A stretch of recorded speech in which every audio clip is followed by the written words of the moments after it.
যারা ল্যাপটপ চালান কিংবা কম্পিউটার চালান অনেক সময় স্ক্রিনশট নিতে হয়, আর স্ক্রিনশট নিতে গেলে অনেক ঝামেলা হয়। আর অতি সহজে কিভাবে কিবোর্ড দিয়ে স্ক্রিনশট নিতে পারবেন সেই ভিডিওটি দেখাবো আজকের এই ভিডিওটিতে। চলুন কথা না বাড়িয়ে কাজে চলে যাই।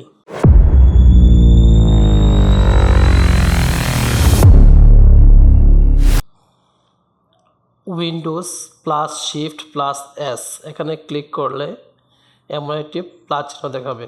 এই প্লাস চিহ্ন যেখান থেকে আপনার মাউসের লিফট বাটন ক্লিক করে ড্র্যাগ করবেন সেখান থেকে স্ক্রিনশট নেবে। আর এই স্ক্রিনশট সেভ করার জন্য স্ক্রিনশটের উপর ক্লিক করে মাউসের রাইট বাটন ক্লিক করে সেভ এস এখানে ক্লিক করবেন। সেভ এস এখানে ক্লিক করার পর আপনাকে বলবে একটি ড্রাইভ দেখানোর জন্য।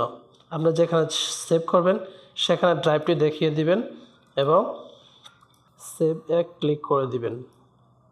এই ছিল আজকের ভিডিওটি যদি ভালো লাগে তাহলে চ্যানেলটি সাবস্ক্রাইব করুন।